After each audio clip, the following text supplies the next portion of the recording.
Trying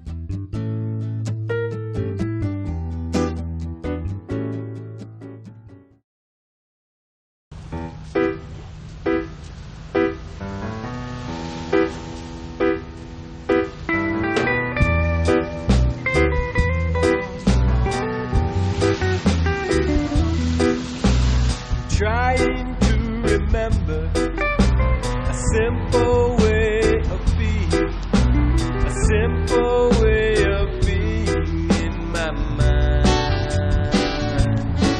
in my mind. Trying to recover a simple way of living, a simple way of living in this time.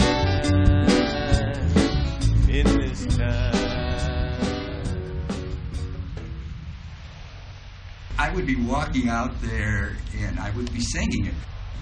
Don't forget what you knew before you withdrew from dwelling in heaven's domain.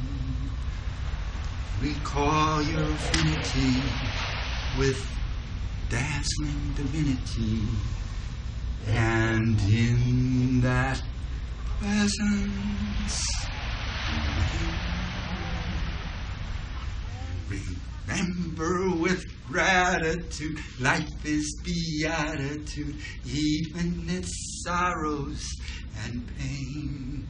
For we're all in God's grace, every time, every place, and forever she will reign.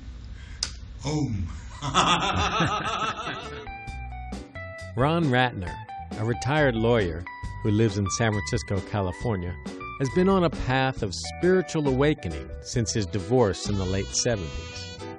He's traveled from litigation to meditation, from born-again Hindu to an uncertain undo. And acting on a suggestion made to him by his guru almost 20 years ago, he's begun to write his spiritual memoirs and post them on his website, sillysutras.com, where they can be found along with the sutras or sayings that he's written or collected through this period of mystical reflection. In this crazy age of mental malaise, we're lost in a mental maze, caught in a labyrinth of thought. Without a doubt, to find our way out, we must know the way we got in.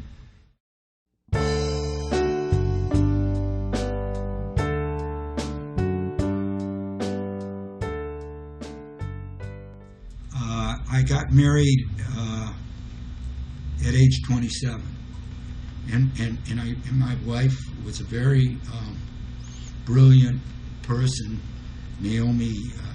She had been a celebrity. She had been, from the time she was a small child, before television. She was on this Quiz Kids program, and then they put it on television, and she was one of the two longest lasting quiz kids. So she was a very intellectually brilliant person. When I met her, I was very attracted to her intellectually, on an intellectual level.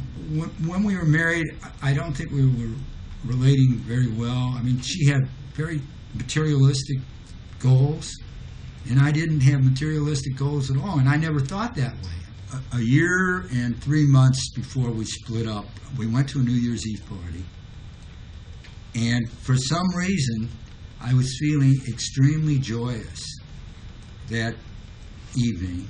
And it was at the home of a doctor, two doctor friends of ours, a husband and wife were both MDs. And then they served dinner, and I ate dinner, and then, unknown to me, somebody had put a lot of marijuana in the cake that they had for dessert. Now, at that time, I was very uptight, and I would not, under any circumstances, have knowingly partaken of marijuana. I was afraid to do anything that wasn't legal. And but soon after I had dinner, I felt like I'd never felt before, and I asked the hostess if I could please lie down. And she took me to a little dark bedroom, and I just fell on the bed face down, and the strange feeling I had was that it was like my brain was anesthetized, and I couldn't think. It was like if you go to the dentist and they put anesthesia into your gum, you can't feel it anymore. Well, my brain was gone. But the next thing I knew, it was this totally dark room, and I was on the ceiling of the room looking down at my body, which was face down on a pillow below me. And that's when I had this experience of, with every thought, I saw a kaleidoscopic, colored, shaped image. And that would appear between the ceiling and the bed. So there I was, the experience I was having. I was at the ceiling, my body was face down on the pillow, and my thoughts were floating above my body. I was so frightened that I didn't talk to anybody about this for a year and a half. And I tried to figure out what was going on, what was happening. And I suddenly had this little aha moment, which related back to that experience on New Year's Eve, that previous New Year's Eve. And it was, you're not what you think you are. You're not your soap opera. You're not your story. You're not a concept. You thought you've gone through life as a concept. You've gone through life as a secular Jewish attorney who got married and had a couple of kids, but you're not that. In other words, you're not your idea of what you are. You're not your body, and you're not your thoughts. You're beyond that. That was the beginning, and from then on, I had so many miraculous experiences that it really blew my mind. I mean, and it's in the process. It's still blowing my mind because I can't explain it. Who can explain it? Who can tell you why? Fools give you reasons. Wise ones never try. You can't explain it.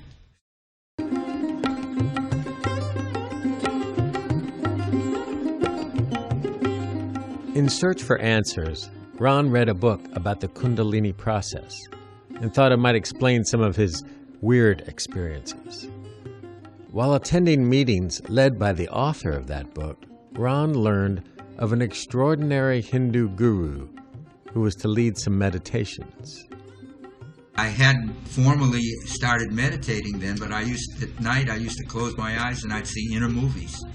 Yeah. And this guy was appearing in my inner movies, and I saw the picture, and it said that he was going to be giving meditation programs at the San Francisco Theological School in Berkeley, and I thought, well, I'm curious.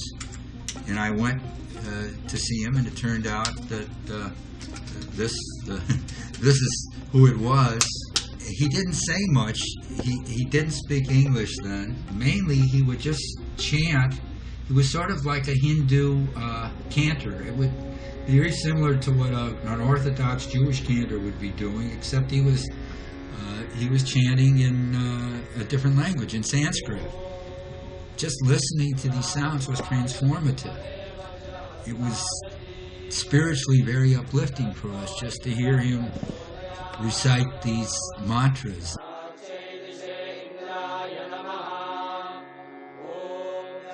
His name was Sri Dhyan Yogi, but we called him Guruji or Dhyan Yogi.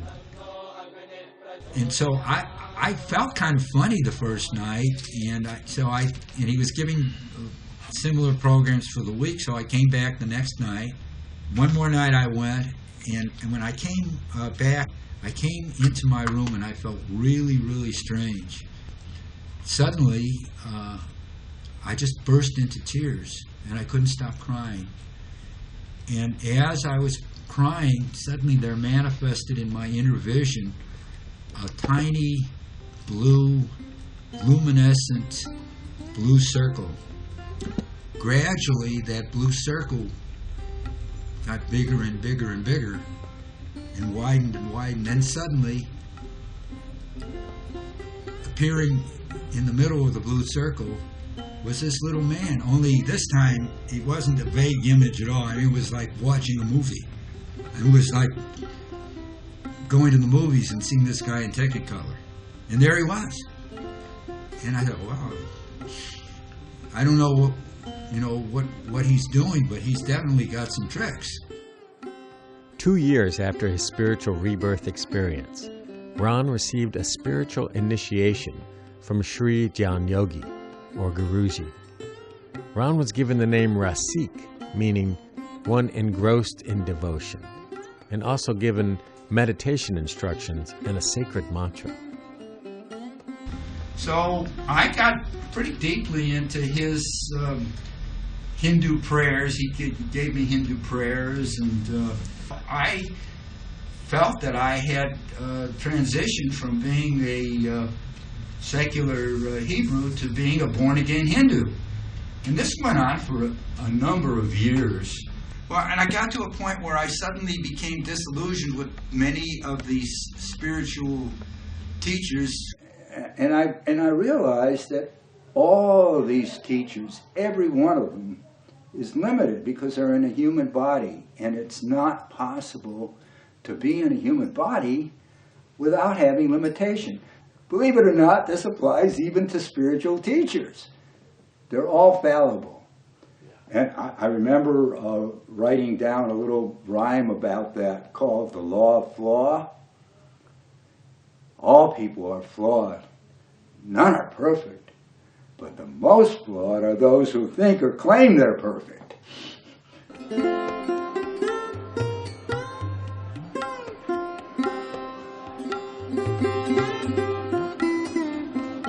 Something opened up for me, and I thought, okay, from now on, I'm going to be my own guru. But in order to do this, I have to kind of discard all of the dogmas that have been inculcated to me, even by the Hindus and the Buddhists and all the rest of them, and I have to sort of try to review and just keep the ideas that seem right to me.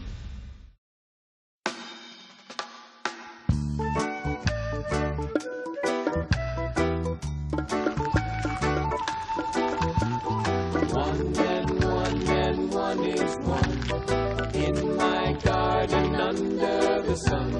One and one is one in my garden under the sun. Walking for me is kind of a spiritual practice. I have no expectations when I start a walk, and I don't usually have much on my mind. There may be, at a subconscious level, some issues that I'm working out, but just as if when you go to sleep and you wake up in the morning, sometimes you wake up with the answers to questions that have been processed. I don't think about things, and the answers sometimes come to me in thoughts, or they sometimes come to me in experiences.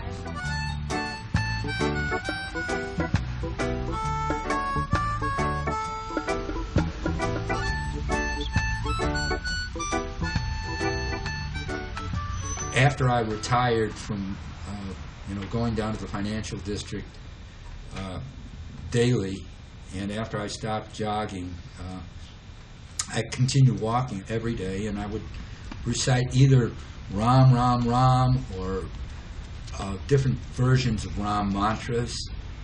Om Ram, Ramaya Namaha, Om Ram, Ramaya Namaha. That became so automatic that after a while I didn't even have to think about it. It would just, be running through my subliminal awareness always. In more recent years, I have adopted one other mantra that is really the one I repeat mostly now, and that one is Loka Samasta Sukhino Bhavantu. Loka Samasta Sukhino Bhavantu. Loka Samasta Sukhino Bhavantu.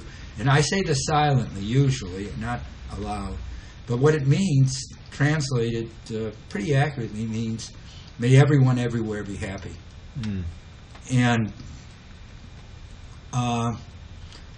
At this stage of my life, I would say that's my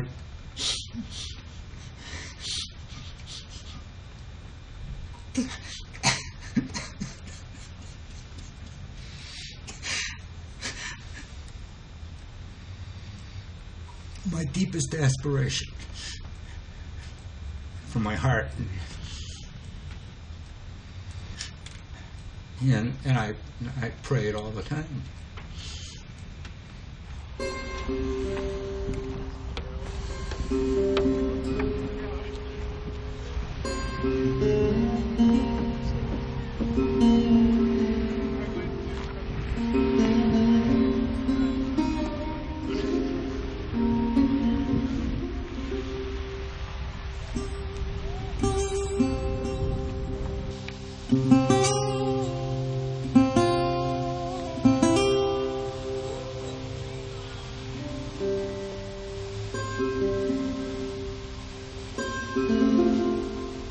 Early in my life, I used to honor the great thinkers of the world, and then after I had this awakening, I began to honor the great non-thinkers of the world, because to me, you have to quiet the mind in order to allow the voice of your heart to communicate with you. So I think I once wrote down my meditation instructions. Let's see if I can remember them. I'm not sure I can. I think it was close your eyes, open your heart, and listen.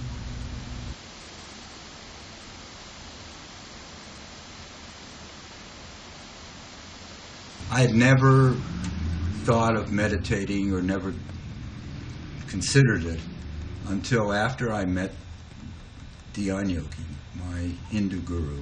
And his principal advice, his basic teaching, there were two. One was follow your heart, even if it contradicts my words. And the other was meditate regularly. And really meditate regularly should come first, because the more you meditate, the more you're able to follow your heart.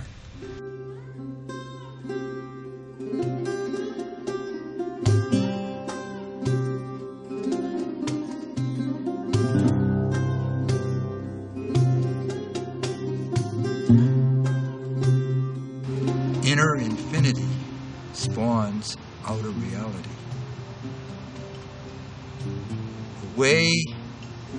The more we connect with that inner life within us, the more we impact our outer reality, the way we see our outer reality as harmonious and beautiful and perfect.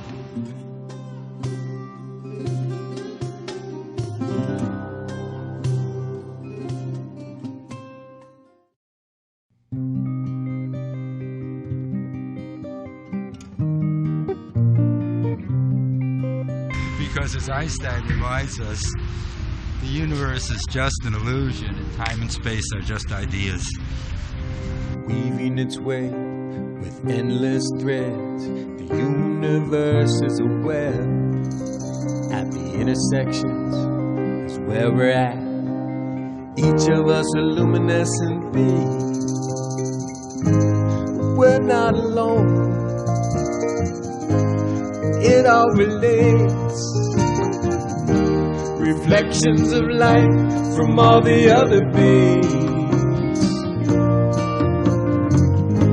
For those who have eyes to see. Synchronicity.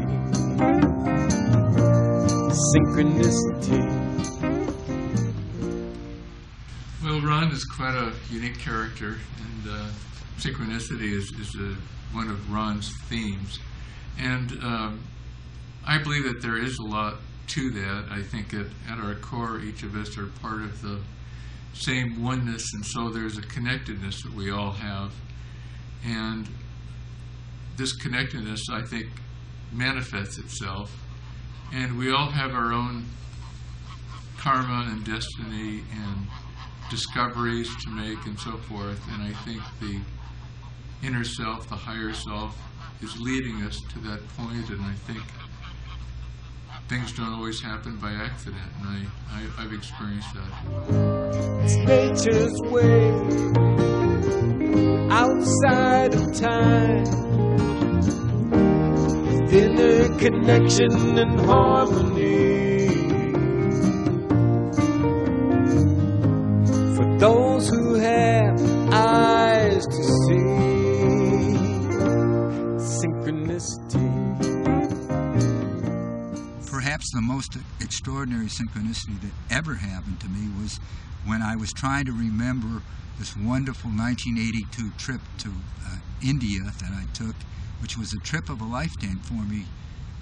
And I was trying to remember it because I had the intention of writing my spiritual memoirs. And I was telling friends that my memoirs are getting shorter all the time because I can't remember them. And within a very short time after I told my friends that, I was taking a walk and my usual route, and ahead of me on the sidewalk at a distance, I saw a white plastic bag. There was a dumpster right over to the left of the bag, and I thought, well, I won't be a litter bug. I'll take it and put it in the dumpster. And lo and behold, I got to the dumpster, and I looked in, and there were about 15, 20 VCR tapes. And I thought, isn't that interesting? And I looked at them, and lo and behold, they were all spiritual. And, well, this stuff interested me. So, instead of throwing away the plastic bag, I gathered up the videotapes, put them in the bag, and took them home. And miracle of miracles, one of those tapes was a tape that was taken during my 1982 trip to India, Which I had never before seen and didn't even know existed. Ask me how these things happen. I have theories, but again, to me, the important thing to remember is that there's an unseen hand. You know, somebody said it's God's way of remaining anonymous. It's now and now and now and now, no coincidence, just manifestations of our thoughts and our intentions and our higher vibrations. For those who have eyes to see, synchronicity. I discovered the word synchronicity only fairly recently. I never used to use it until after my spiritual awakening. And that is a word that describes these coincidences that are noteworthy, but it doesn't tell why they happen. I just don't know, but they remind me that there is an unseen power in the universe which is working to harmonize everything, and it seems that my experience has been that the less I get in the way, when I let go, I have more and more of these experiences that the universe is somehow organizing my life for me. For those who have eyes to see, synchronicity, synchronicity, synchronicity, synchronicity, where synchronicity.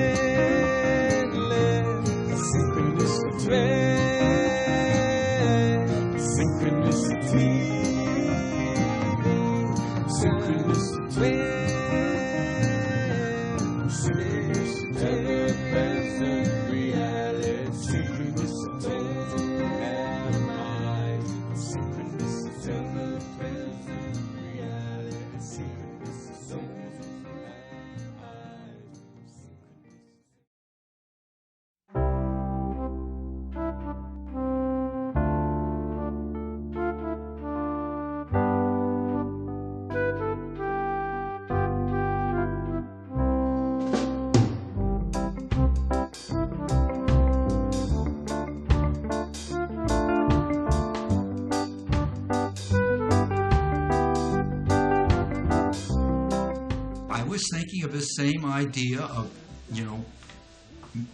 metamorphosis and breaking open the karmic cocoon. And while I was taking my walks, this idea manifested in a song, and it goes something like this: we're just butterflies, we're just butterflies, we're just butterflies in a caterpillar world.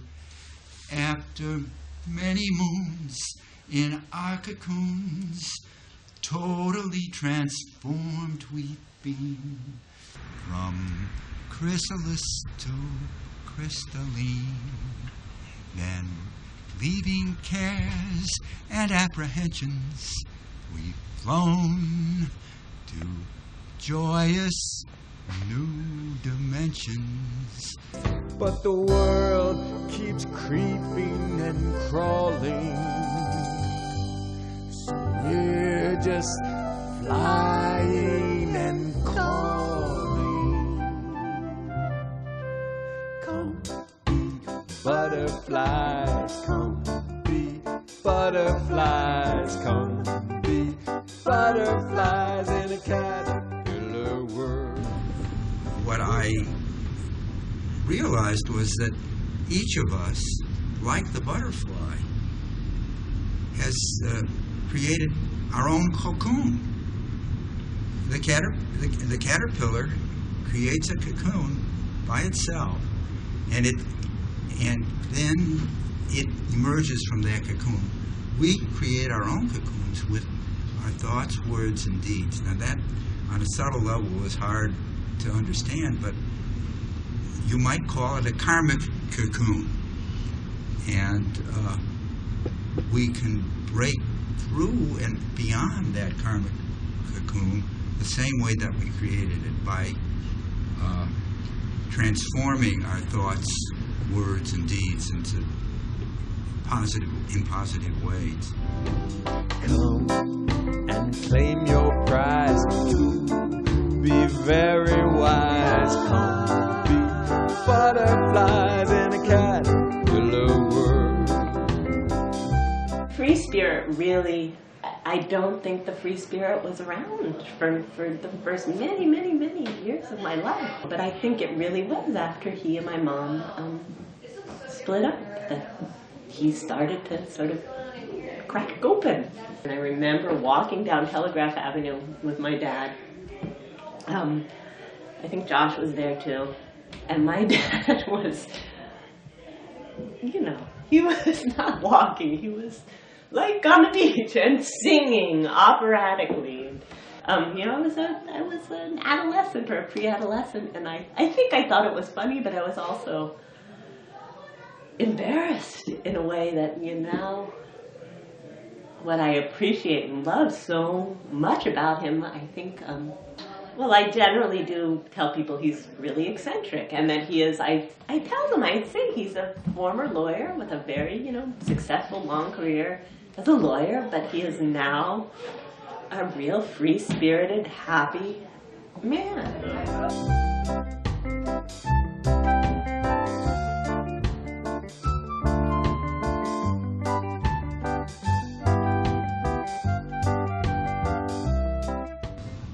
What is real? Think about that. My theory is that reality is whatever we think it to be. And that this world of ours is sort of a consensual reality which we thought into being or dreamed into being. That's my working hypothesis now.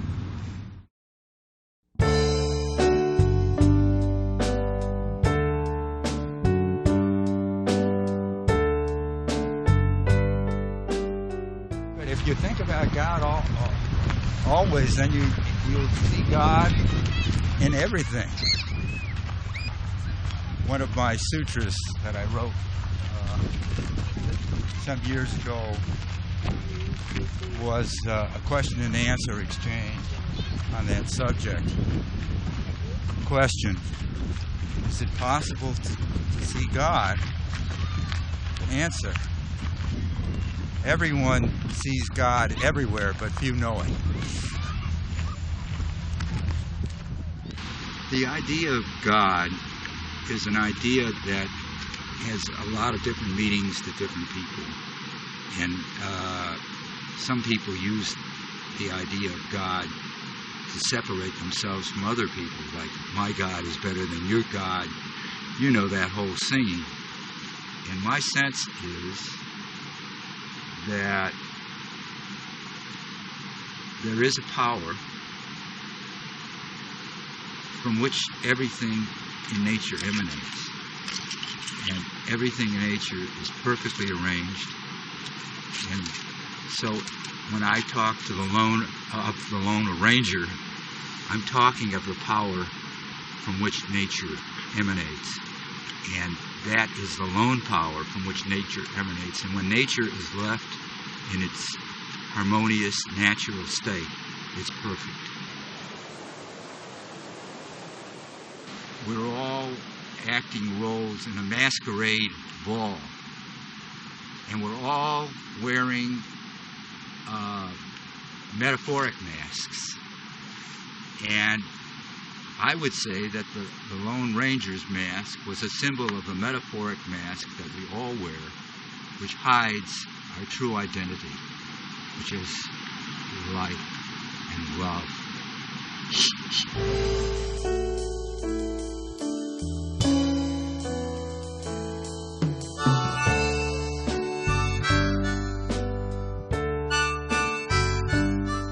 One of my heroes, Albert Einstein, once said, there are two ways to be in this world. Either everything is a miracle or nothing is a miracle. And Einstein, who was one of the most brilliant human beings, in recorded history, went through life with a sense of wonder and awe at the mystery of it all and how little we know. And with the grace of the Lone Ranger, I've gotten to a place like that. Everything to me is a miracle, more and more.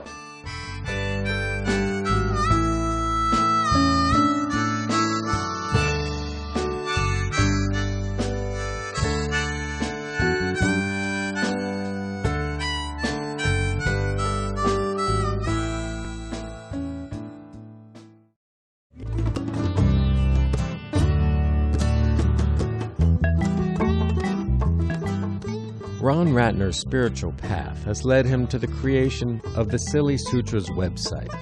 Here, he shares his writings along with the wisdom gleaned from the likes of Mahatma Gandhi, Albert Einstein, Rumi, St. Francis of Assisi, and many more.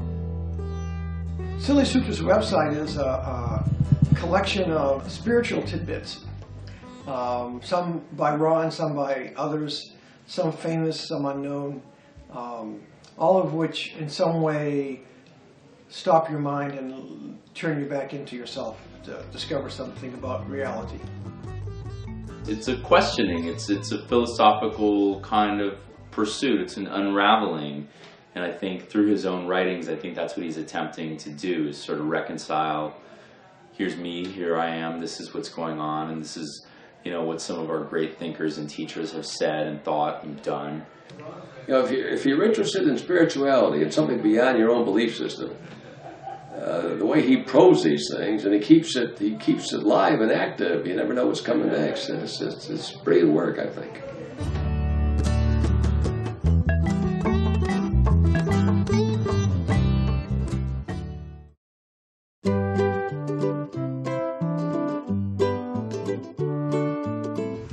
And what I have found, the simplest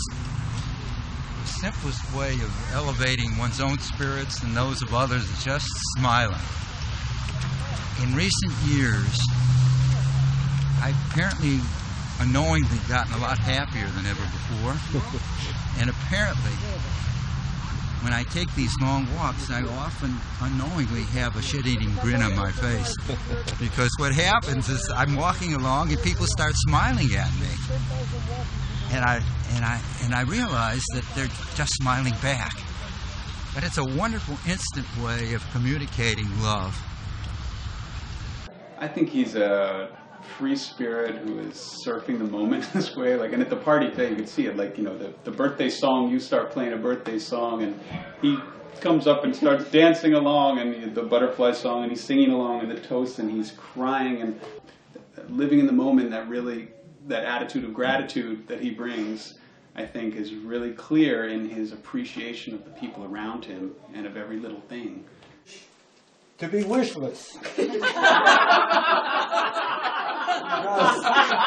as long as we're wishing, we'll ever be wanting. But since I'm not quite yet to the top of the wish list with the Buddhas, I will share a wish that I share many times every day in Sanskrit. May everyone everywhere be happy. Yeah. But the world keeps creeping and crawling, so we're just flying and calling. Come be butterflies, come be butterflies, come be butterflies in a caterpillar world.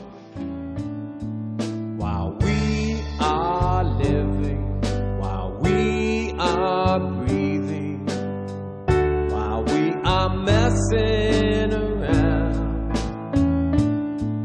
while we've been waiting, while we were debating how everything is going down. The Lone Ranger rolls the ball. The Lone Ranger makes the call. The Lone Ranger arranged it all.